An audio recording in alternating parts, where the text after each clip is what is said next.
ครั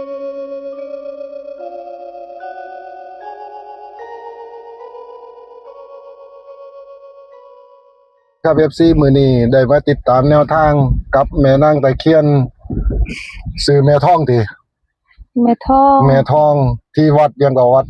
ชัยป่าบงคลเนาะวัดป่าศรีเจริญธรรมวัดป่าศรีเจริญธรรมเบิ่งวิวข้างถนนหนทางนึง FC เอ้ยกำลังลงภูเขาเอามื้อนี้บ่เห็นมาทุกเที่ยบ่เคยได้ถ่ายข้างภูข้างเขาให้เบิ่งมามื้อนี้ถ่ายเบิ่งแน่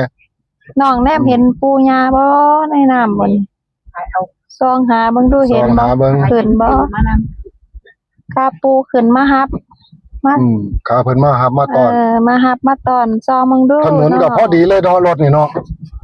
ติงบ่ได้เด้นี่บ่โอ้โหติงนี่โดดเหวเลยล่ะต้นกระโดดเหวเลย FC เอ้ยเบิ่งแน่สั้นดีๆเบิ่งกว้างประตูหน้าต่างนี่ลูกรอดออกได้อยู่เด้พ่อสิรอดได้บ่เห็นแล้วเด้นั่นรถโดดน้ำโอ้ยพุ่นมาแล้วโอ้ยพุ่นกุมารน้อยแล่นต้อนรับซาๆเลยพุ่นเล่นกินอยู่พุ่นใช่ล่ะค่ะกุมารน้อย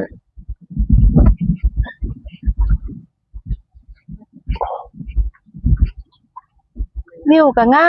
มเด้เป็นตามานั่งคือหยังแหละอยู่หั่นอยู่นั่นกุมารน้อยเขียนบอกเลข80เนี่ยเด้ละกุมารน้อยเอ้ยมาเด้อมาฮอดเด้อลูกเบิ่งว่าอยู่นี่เด้โอ้ยกุมารน้อยมาลูกล่ะโอ้ยมือคำเหี่ยวทางไงเถอะวะรถจอดอยู่บ่ทาจังได๋ทางไงเถอะยืนมือคำเหี่ยวเบิ่งอยู่นี่แม่ผู้จัดการประจำวัดเนาะผู้จัดการตัวนี้ตายเอ้ยแม่เอ้ยมาแล้วเด้อบาดนี้ลูกหลานมาฮอดมาถึงอีกแล้วเด้บาดนี้มาฮอดมาถึงขอบคุณหลายๆหมดว่าหั่นลูกหลานก็เอาได้อยู่หรอกห่างเป็นผู้บางคนเป็นผู้บางคนผู้บางคนเพราะว่าเลขเฮามันมาจังซั่นเนาะแม่นบ่ล่ะ6 FC เขา6ก็สิเห็น6ก็สิเบิ่งออก FC เขาก็กำลังสิฮู้สิเห็นเดี๋ยวคันเขาติดตามเฮาเห็นดูเขาก็สิมาดอกขออนุญาต FC ลงรถบัดนี้เฮาอนุญาตเด้อลงรถกันบัดอนุญาตลงรถลงลามาบัดนี้นั่นโทรศัพท์เหยียบซะล่ะบัดนี้เบิ่งเด้อบัดนี้ FC เอ้ยเนี่ยสถานที่วัดว่าอารามเพิ่นผุ่นทางลงมาลงเนินมาเลยมื้อนี้ก็สิได้ให้เบิ่งอันนี้ไปแต่งของแต่กันนี่ได้ไปขอขมาเพิ่นไปขอนำเพิ่นบัดนี้ยายเอ้ยเอาสาดเอาหยังไปขอเพิ่นเฮามาฮอดเพิ่นแล้วไปบักลาดนะลาดนั่งล้างพูดFC เบิ่งเอาวันนี้เบิ่งดูลงไปในตีนผู้ตีนเขาพุ่นมามื้อนี้บรรยากาศซุ่มครึ้มฟ้าครึ้มฝนอยู่ดอกแดดก็บ่แดดโอ้พุ่นมานี่แม่เพิ่นเข้าไปหาเพิ่นแล้วครับขอให้ FC ทุกคนมีโชคมีหมานนํกันเด้อได้แล้วก็ทำบุญทำทานทางวัดทางว่าซอยกันนี่แม่เจ้าแม่ตะเคียนทองเนี่ยเห็นบ่ชื่อหม่องเพิ่นอยู่เดี๋ยวให้แล้วมาจุดธูปจุดเทียนเจ้าก็เตรียมขันเลยเตรียมนั่งเตรียมอันนี้เลยเขาคือเขาเลยให้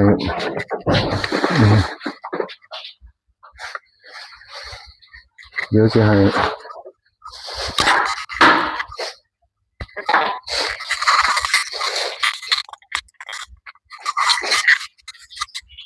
แต่งของแต่งเลยขึ้นบ้านนี้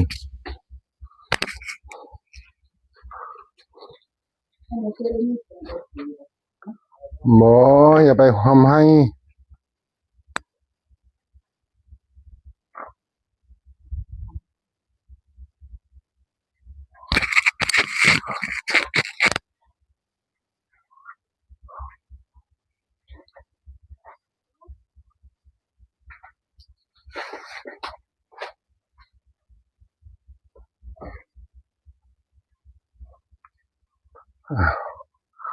ลูกหลานก็สิได้มากราบมาไหว้สาธุเด้อแม่ ลูกหลานมาหอดมาถึงแล้วได้บัดนี้นะเขาสิได้เลี้ยงได้เกลียได้อีหยังอยู่นี่ล่ะ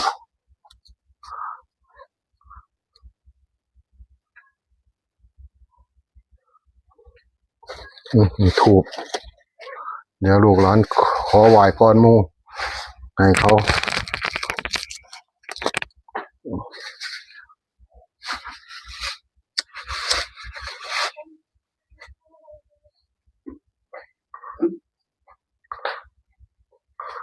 งวดที่แล้ว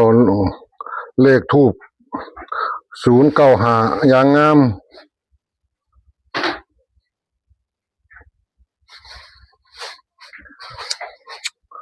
งวดนี้มาจากไหนถ้าบ่ออกน้ำทูบก็ออกน้ำปากโลดเด้องวดนี้ออกปากดังๆบอกโลดบ่ต้องย่านบ่ต้องอันนี้ไสเจ้าอาวาสที่มาหลวงพ่อองค์นั้น แม่เอ้ย สาธุสาธุมาเนี่ยลูกหลานมาหอดมาถึงแล้ว ได้เนาะหอดลูกแม่บ่เนาะฮะหอดบ่รักเกินมากแล้วนะมาแล้วฮักแต่ต้องฮักแต่ข้างเนี่ยทำไมไปมาต้องแต่เอาคือเก่าเฮาน่ะเอาทั้งถูบเลยจุดถูบเอาน้ำจุดถูบเอาน้ำแล้วก็นั่งเอาน้ำเอาแบบเก่าเฮานั่นล่ะถ้าบ่เข้าทางปากก็เข้าทางถูบแม่นบ่ล่ะบ่เข้าทางถูบก็เข้าทางปากให้ FC เขาได้พิจารณาเอาให้เขาได้เบิ่งเอารุ่นน้ำกัน FC พูน ดอกพูกให้คนเขียน โอ้มื้อนี้นกกระปูดห้องแซวซาเลยเนาะมื้อนี้เนาะสาธุสาธุดอกทูบไก่เพิ่นเขียนให้งวดที่แล้วเพิ่นเขียนให้เขาเปียอะไรเด้มื้อนี้เพิ่นสิเขียนให้แบบไหนก็ให้เบิ่งเอา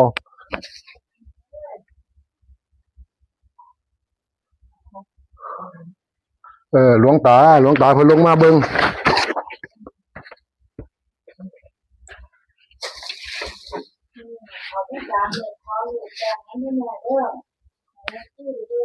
ให้ FC เขาได้เบิ่ง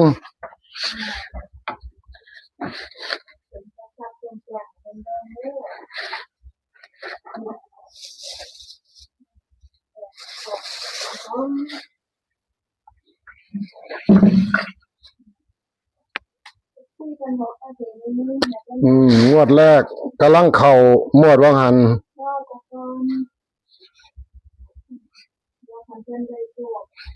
ได้โชคได้หมานเพิ่นก็สิเอาของมาฝากดอก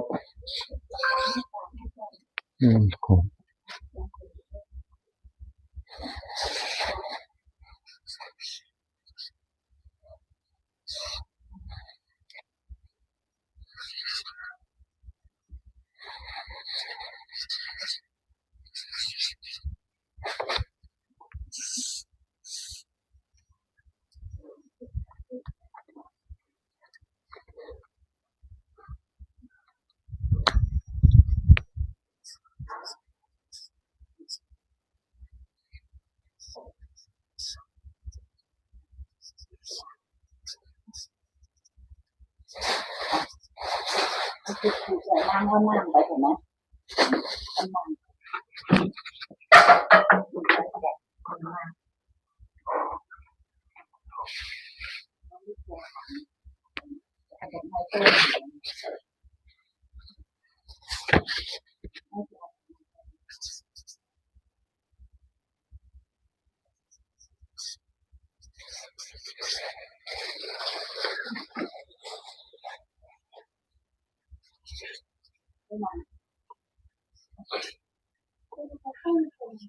นี่กระเพาะนี่เลยเอาน้ำให้ เจ้าก็ลงไปนั่งเลยให้ยายนั่งเลยนั่งโตสินั่งบ่นั่งมันบ่สบายเด้ยาคนบ่สบายยาสุนั่งให้นั่งมันพาสวดภาวาพาขอ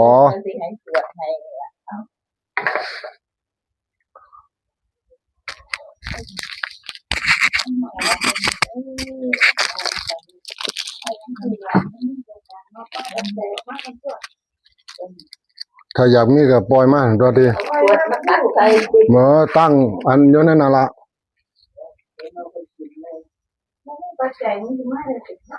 เออ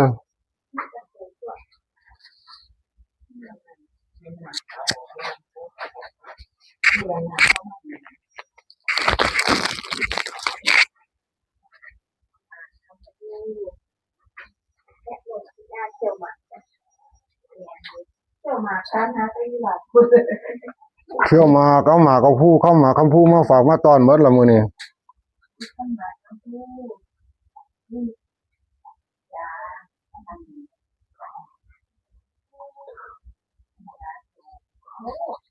มาแห้งสะบัดพูดว่าเป็นเรื่อง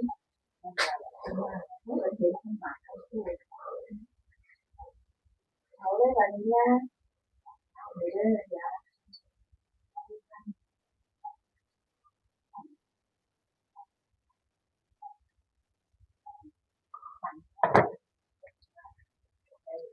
มาแห้งปวดฝันเขาอยู่ ปานพายุเลยติอ้าว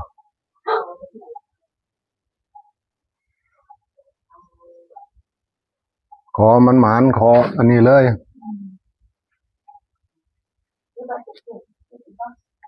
เอาสำนั้นล่ะพ่อกับจุดบอกแล้วโตกับจุดแล้วก็เอาเลยบาดนี้ยกขันขอเลย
สาธุสาธุสาธุเด้อแม่เอ้ยปู่เพิ่นมีหูแก้วตาทิพย์จงมาโปรดมาภายลูกหลานโดยเถิดสาธุ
เดี๋ยวครับ FC พาซองมึงโชว์แม่เพิ่นนั่งเพิ่นอันนี้กับแม่นาง2คนเพิ่นนั่งอยู่นี่เดี๋ยวสิพาซองมึงมองทาแป้งไว้ FC เห็นตัวไหนเบิ่งเอาเด้อเลขตัวไหนขึ้นน่ะ FC เบิ่งเอาเด้อนั่นอย่างงามเลยเด้อน่ะในแป้งเห็นบ่นั่น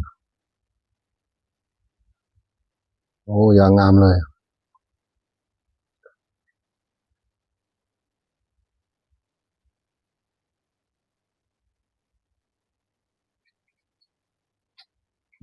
เลขอยู่นี่งาม3ตัว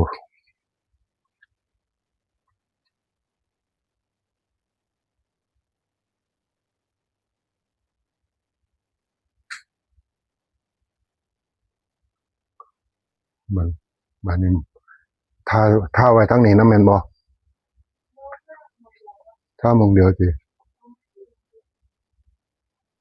สมพอขึ้นทั้งนั้นขึ้นงามๆขึ้นว่าหั่นเห็นอยู่เดี๋ยวสิเขียนบอก FC อยู่ดอก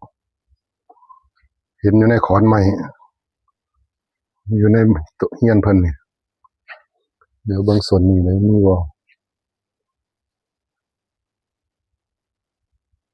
เดี๋ยวขึ้นอย่างงามเลยเลขขึ้น3ตัวอย่างงามเลยถ้าเบิ่งว่ามันสิออกมาจากไหนในทูปคือกันบ่กับคำบอกคำจาคือกันบ่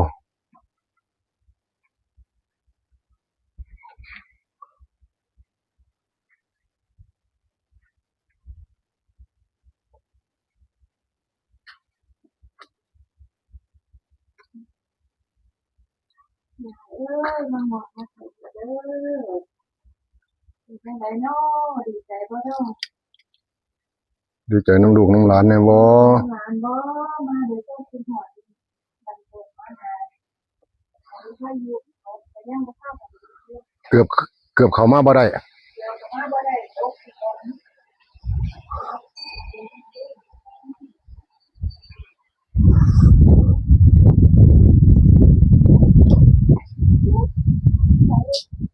โอ้ลมแห้งแท้โอ้มาแห้งแท้ปฏิหารย์แท้เบิ่งปิวเบิดเลยเว้ยปฏิหารย์แท้ บอกว่ารถตกภูมิตกบ่แต่ละสวนที่มี ว่าหันคือบ่มีลมบัดนี้คือยังมีมาพูดวาดแท้ งานสิให้รางวัลที่1เป็นบ่ยากให้รางวัลที่1บ่อยู่ใส่หมู่แล้วถ้าเพิ่นสิเพิ่นก็มีนะตัวนี้เสียภาษีผู้ใดเป็นผู้ตามันก็รู้เด้อว่าแม่ก็เที่ยงซอยคนผู้ก็ได้มีชื่อเสียงเงินมาบ่ได้มาผู้ใดก็มาด้วยกันแล้วมาขอถ้าเจอได้ที่เป็นเหมือนนั้น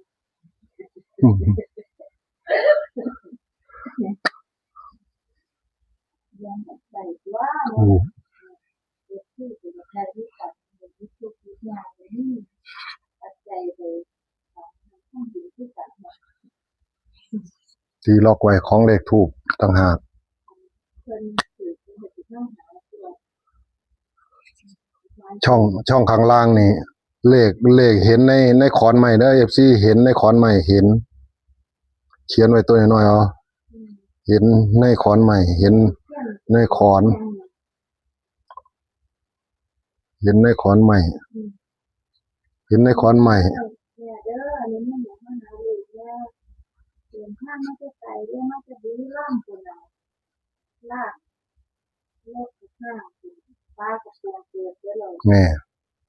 นี่เห็นในขอนไม้ขึ้นในขอนไม้ FC ถ้าเห็นต่างนี่ก็ให้แคปหน้าจอเอาไว้เบิ่งเด้อ FC อืม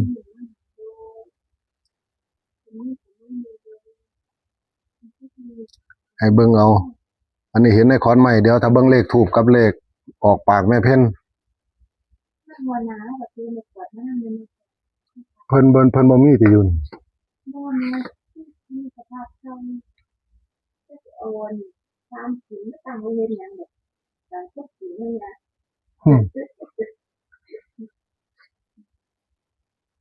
อยากข้อโรงเรียนต้นสีเอาตามสีมาต่างโรงเรียน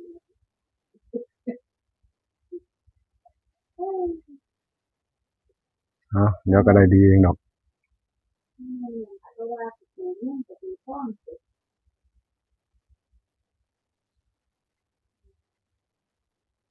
คุณม่อนไม่ยาเด้อบอกลูกแม่ตามตัวไทยแล้วมันคือ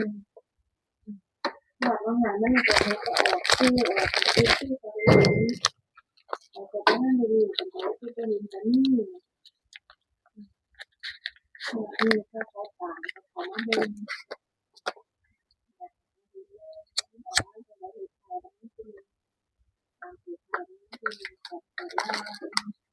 เขาจะเตะๆมากนี่ส่วนโยกเลขถูกแทนนี่เลขถูกกันไม่ตรงกันแย เนี่ยมันเกินหลายมันปัจจัยที่เอามันจังบ่ได้ลงทุนหลาย10 บาทจะได้หลาย3 ตัวก็เลยงานนี่จะอาทิตย์เนาะงานนี้นะเวลาชาวบ้านมาเป็นแบบถ้ามันแน่นไปเลยถูกแน่นไปเลยที่กันแบบนี้มากเกินไป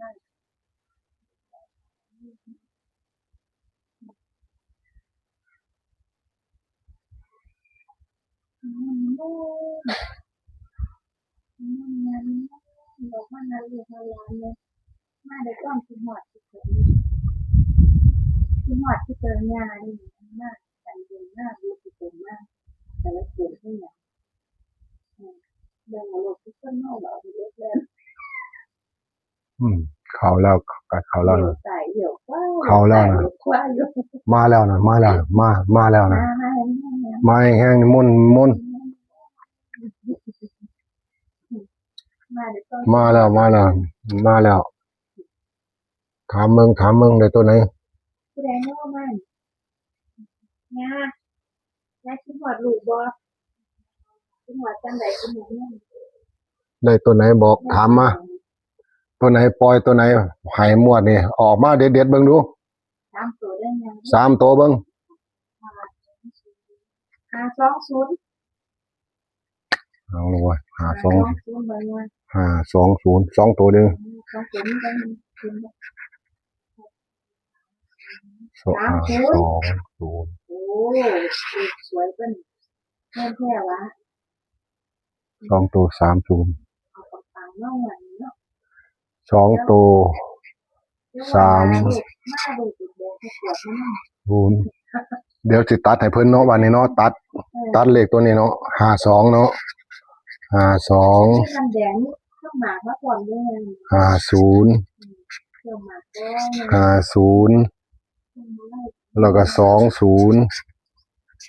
เอาตัดให้แล้ว FC เอ้ยเบิดนี่เบิ่งเอาเด้อบัดนี้ตัดให้แล้ว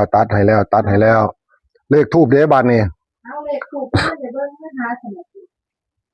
เลขถูกป๊า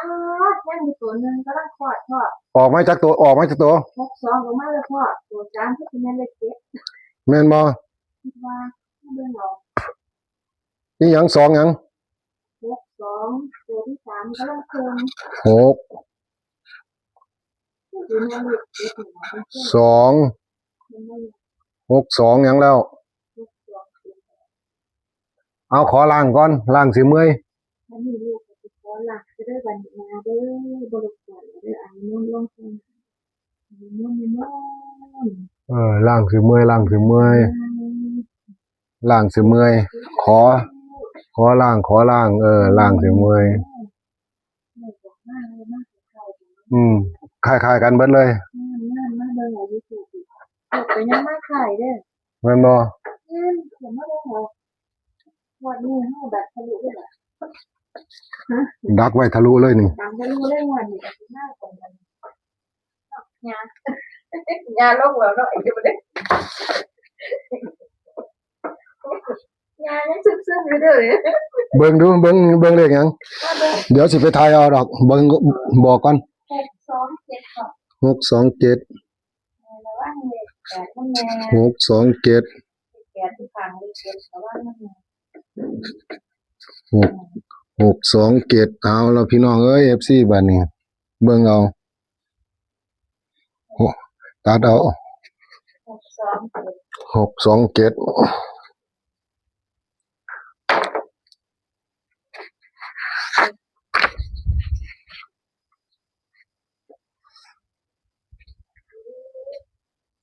เอานี่อันนี้นี่เอานี่เบิ่งดูนี่สิทายให้เบิ่ง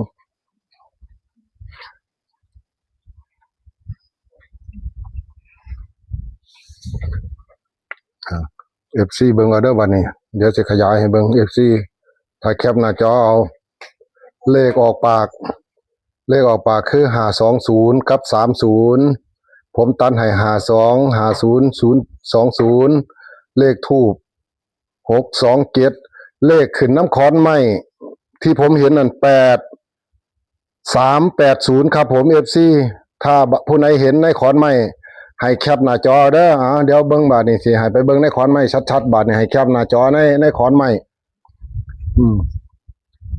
เนี่ยในขอนไม้เนี่ยแคปเอาเด้อบาดนี้ FC เอาแคปหน้าจอเอานั่นเนี่ยเอาเห็นบ่830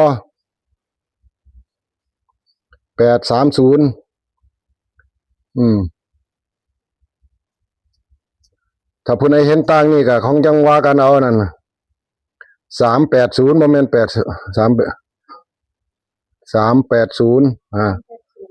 แม่น380แคปหน้าจอเอา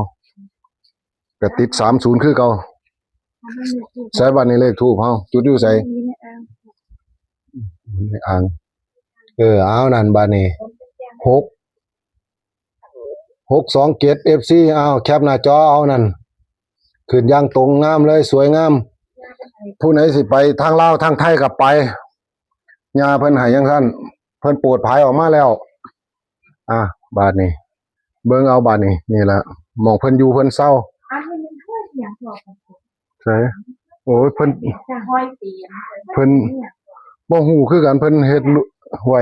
เพิ่นเฮ็ดห้อยตีนย่างว่าหรือเฮ็ดอิหยังหรือว่ามันเป็นต้นไม้ตะกี้เพิ่นโบกไว้แล้วมันติดแล้วเพิ่นตัดต่อทิ่มนะจังซี่นะจัง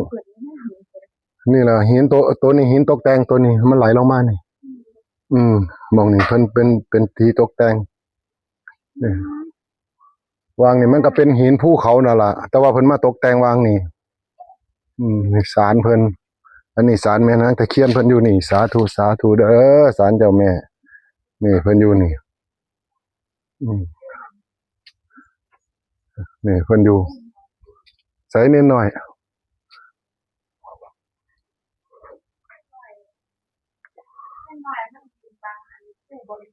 โอ้นิดหน่อยยืนบองบริจาคตู้อยู่นี่นะคนบ่มาหาจังเทื่อเอาบาดนี้สิ่งไหนที่ดีๆก็ได้ให้เบิ่งให้เห็นแล้วบาดนี้ FC ท้ายสุดนี้ก็ขอให้ FC จงมีโชคมีหมานนำกันสุขหูสุขคนขอให้เจริญรุ่งเรืองสาธุสวัสดีครับ